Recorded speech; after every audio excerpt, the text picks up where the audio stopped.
सलाम दोस्तों, AR Bharat news में आपका स्वागत है। चंडोला तालाब डिमोलिशन, मेरा हक मेरा घर आंदोलन सफल, AMC का वादा, जनवरी से मिलेगा पक्का घर। अहमदाबाद के शाह आलम क्षेत्र में चंडोला तालाब के आसपास हुए बड़े डिमोलिशन ने एक बड़े मानवीय संकट को जन्म दिया है। बेघर हुए सैकड़ों परिवारों का गुस्सा आज मणिनगर स्थित AMC कार्यालय पर फूट पड़ा।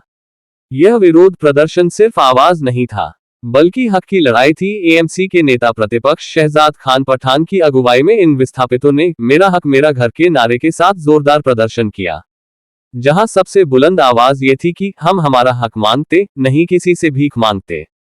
क्या AMC इस बड़े मानवीय संकट का समाधान निकाल पाएगी? मणिनगर AMC कार्यालय के बाहर प्रदर्शनकारी, पुलिस की तैनाती, हक वाले नारे लगाते लोग, चंडोला तालाब क्षेत्र के हजारों प्रभावित परिवार अपने हक की लड़ाई लड़ने यहां पहुंचे हैं। आज यहां जो सबसे बुलंद और गूंजती आवाज सुनाई दे रही थी, वह थी, हम हमारा हक मांगते, नहीं किसी से भीख मांगते। इन परिवारों का साफ कहना है कि वर्षों से वे वहां रह रहे थे और अब जब उन्हें हटाया गया है, तो सरकार और AMC की यह जिम्मेदारी है कि उन्हें रहने के लिए दूसरा आशियाना दे। वे कोई खैरात या भीख नहीं मांग रहे, बल्कि एक नागरिक के तौर पर अपना बुनियादी अधिकार, बेसिक राइट मांग रहे हैं। इस आंदोलन को धार दे रहे हैं AMC नेता प्रतिपक्ष शहजाद खान पठान। प्रदर्शनकारी पहले यहां गेट के सामने धरने पर बैठे, जिसके बाद उन्होंने जोनल कार्यालय के अंदर जाकर उच्च अधिकारी से बात कर उन्हें पत्र देकर जल्द सुनवाई करने पर जोर दिया गया। शहजाद खान पठान, नेता प्रतिपक्ष AMC सिर्फ बुलडोजर चलाकर अपनी जिम्मेदारी से भाग नहीं सकती। ये अहमदाबाद के नागरिक हैं। हम यहां साफ कर देना चाहते हैं कि यह विरोध तब तक नहीं रुकेगा जब तक इन बेघर परिवारों को प्रधानमंत्री आवास योजना PMAY के तहत या किसी अन्य योजना में लिखित रूप से घर देने का आश्वासन नहीं मिलता। ये भीख नहीं, अपना हक मांग रहे हैं। इस प्रदर्शन में शामिल लोगों की पीड़ा साफ नजर आती है। AMC ने हमसे सब छीन लिया, हम कहां जाएं, ऐसा चंडोला तालाब लोगों से सुनाई दिया। हमें हमारा हक चाहिए, हमारे पास राशन कार्ड है, वोटर ID है, तो हमें हमारा घर क्यों नहीं मिल सकता? हमें कोई भीख नहीं चाहिए, हमें हमारा घर चाहिए। अधिकारियों ने नेता प्रतिपक्ष शहजाद खान पठान और प्रभावित परिवारों के एक प्रतिनिधिमंडल को बातचीत के लिए बुलाया। इस बैठक के बाद AMC ने बड़ा फैसला लेते हुए विस्थापितों को सकारात्मक गारंटी दी है। चंडोला तालाब क्षेत्र के उन सभी विस्थापित परिवारों का जल्द ही सविक सर्वे किया जाएगा जिनके पास AMC द्वारा मान्य पहचान दस्तावेज है। पात्र पाए गए सभी लोगों को सरकारी आवास योजना के तहत प्राथमिकता के आधार पर दक्षिण जोन के आसपास ही आवास फ्लैट्स आवंटित किए जाएंगे। AMC ने कहा है कि वह इस मामले को मानवीय दृष्टिकोण से देख रही है और सभी को न्याय मिलेगा। तो चंडोला तालाब के विस्थापितों की हमारा हक मांगते की आवाज ने आखिरकार AMC को झुकने पर मजबूर किया और उन्हें घर देने की खास गारंटी मिली है। अपने पक्के घर के हक के लिए इन परिवारों ने अहमदाबाद म्युनिसिपल कॉर्पोरेशन AMC कार्यालय में एक बड़ा और आक्रामक आंदोलन किया। इस प्रदर्शन की गूंज में एक नारा सबसे बुलंद था, हम हमारा हक मांगते, नहीं किसी से भीख मांगते। इस हल्लाबोल का परिणाम ये हुआ कि AMC के उच्च अधिकारियों को तुरंत झुकना पड़ा और एक बड़ी घोषणा करनी पड़ी। AMC ने वादा किया है कि जिन पीड़ित परिवारों ने घर के फॉर्म भरे हैं, उन्हें EWS स्कीम के तहत जनवरी से पक्का घर देना शुरू किया जाएगा। AMC कार्यालय के बाहर बड़ी संख्या में पीड़ित परिवार नारेबाजी करते लोग AMC कार्यालय के बाहर मौजूद हैं, जहां चंडोला तालाब के प्रभावित भारतीय परिवारों ने अपने नेता शहजाद खान पठान की अगुवाई में जोरदार विरोध दर्ज कराया। ये प्रदर्शन सिर्फ आवाज नहीं, बल्कि अपने घर के लिए अंतिम चेतावनी था। प्रदर्शनकारी लगातार इस नारे से पूरा परिसर गुंजा रहे थे, हमारा हक मांगते, नहीं किसी से भीख मांगते। इस आंदोलन में दो प्रमुख और विशिष्ट मांगे रखी गईं। जनवरी से आवंटन, जिन परिवारों ने घर के फॉर्म भरे हैं, उन्हें EWS स्कीम के तहत जनवरी से पक्का घर मिलना शुरू हो। भुगतान की समय सीमा 3 लाख रुपए की, जो बड़ी किश्त 10 हफ्तों में भरने की शर्त थी, उसे बढ़ाकर 35 से 36 हफ्तों में किया जाए ताकि गरीब परिवार यह राशि आराम से चुका सके। शहजाद खान पठान, नेता प्रतिपक्ष AMC, आज भारतीय पीड़ित परिवारों के साथ AMC को स्पष्ट संदेश दिया है। ये लोग गरीब हो सकते हैं, लेकिन ये इस देश के नागरिक हैं। AMC के अधिकारियों ने वादा किया है कि जनवरी से आवंटन शुरू होगा और EWS स्कीम के तहत 3 लाख रुपए की किश्त को 35 से 36 हफ्तों में भरने की सुविधा दी जाएगी।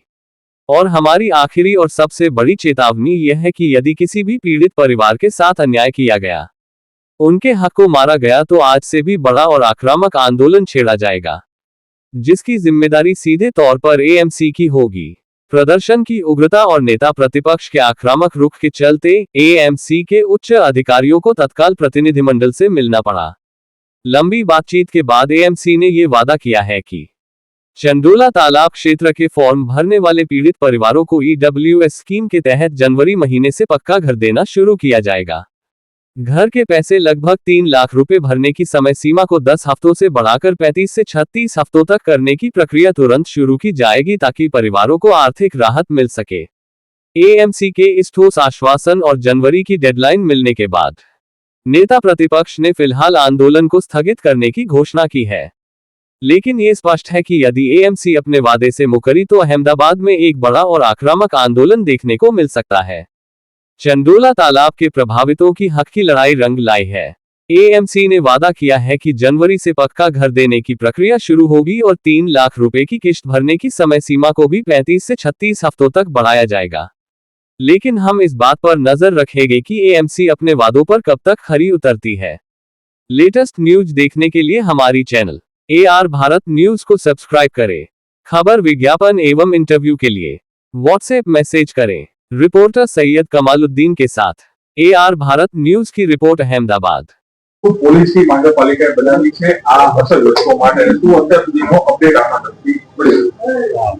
ચંડોળા તળાવની અંદર જે લોકો ગેરકાયદેસર રીતે વસવાટ કરતા હતા એ લોકોને જેમ કહ્યું એમ લગભગ એપ્રિલ મે મહિનામાં એ લોકોને અહીંયાથી એને દૂર કરવામાં આવ્યા હતા। ત્યારે જે કોર્પોરેશનની પોલિસી છે કે જેમાં 2010 પહેલા જે લોકો રહેતા હોય જેની પાસે એના 2 પુરાવા હોય એ લોકોને આપણે ઈડબ્લ્યુએસ ના આવાસ એને આપવા માટેની નીતિ જાહેર કરી હતી અને એમાં આપણે એને ફોર્મ પણ બહાર પાડ્યા હતા અને દરેક ફોર્મ બહાર પાડ્યા પછી એમના મારફતે એનો કેમ્પ રાખ્યા હતા। કોન્સ્ટન્ટ આપણે 15 દિવસ પછી એમને મુદત લંબાવે માંગણી કરી તો મુદત પણ લંબાવી। ફોર્મ સ્વીકારવાની મુદત આપણે એને પહેલા 15 દિવસ આપી હતી, પછી એમાંથી 3 વાર આપણે એક્સટેન્શન આપ્યું, કારણ કે જે રજૂઆત હતી કે હજુ અમારે પુરાવા એકઠા કરવાના બાકી છે। એટલે એ પ્રમાણે આપણે એ લોકોને 31 ઓગસ્ટ સુધી અને પછી છેલ્લે 15 સપ્ટેમ્બર સુધી આપણે એમને એક્સટેન્શન આપ્યું હતું ફોર્મના પુરાવા રજૂ કરવાના। ત્યાં એમાં લગભગ અમને 2300ની સંખ્યાની આસપાસ જેટલા ફોર્મ ભરીને પરત આવેલા। એમાં અમુક ફોર્મ્સ હતા કે જેમાં એક પણ પુરાવો નહોતો, અમુકમાં એકાદ પુરાવો હતો, એટલે જેમાં ક્વેરીઝ હતી એના માટે દરેકનું ક્વેરીઝ આપણે બનાવી અને બીકાઝ હવે એમના સરનામા ન હોય આપણી પાસે એ લોકોના માટે ફરી પાછા કેમ્પ રાખવામાં આવ્યા હતા અને એમને જે પણ પુરાવા રજૂ કરવા માટેની જે ક્વેરી હતી, કોઈની પાસે એક પુરાવો હતો અથવા કોઈ બહારનો પુરાવો હતો, તો એના માટે એ લોકોને ફરી આપણે એના કેમ્પ રાખ્યા અને લગભગ એ પણ કેમ્પ 15 દિવસ સુધી કર્યા। એમને આપણે એને જાવક કહીએ છીએ, એ જાવક આપી છે। એમાંથી અમુક લોકોએ પુરાવા રજૂ કર્યા છે। હજુ પણ એ 2300 માંથી લગભગ 700-800 લોકો એવા છે કે જેણે જવાબ પણ નથી આપ્યા। એટલે એવા લોકો પાસે આપણે ટ્રાય કરી રહ્યા છીએ, કારણ કે આપણે એવું ઈચ્છીએ છીએ કે કોઈને પણ એના કારણે તકના કારણે બાકી ન રહી જાય। જેના પણ પુરાવા આવ્યા છે બધા પુરાવાનું સ્ક્રુટિની થઈ જશે પૂરેપૂરું, પછી સમય મર્યાદા એની પૂરી થશે, ત્યારબાદ એની આખી એની સ્ક્રુટિની સીટ બનાવી અને હાઉસિંગ પ્રોજેક્ટ ડિપાર્ટમેન્ટને પછી હાઉસિંગ એલોટમેન્ટ માટે આપણે મોકલવામાં આવશે। मानसिकता रही हुई है कि जो भी व्यक्ति उन्हें वोट नहीं देता उन्हें वो भारतीय नहीं समझते। उनकी ये मानसिकता सिर्फ चंडोला अहमदाबादी नहीं, गुजराती नहीं, समग्र देश में देने मिल रही है, देखने मिल रही है। लेकिन मैं आपको बता दूं कि ये वोटों की गंदी राजनीति पे गरीब लोगों पर जो बुलडोजर चलाया जा रहा है, उन गरीब लोगों की बद्दुआ से मैं मानता हूं कि 30 वर्षों का जो शासन गुजरात सरकार का चल रहा है, आने वाले समय में ये शासन जो कुर्सी पर 30 साल से बैठे हुए हैं, उन्हें हटाने का कार्य यही गरीब जनता और यही पीड़ित लोग करने वाले हैं। Thank you.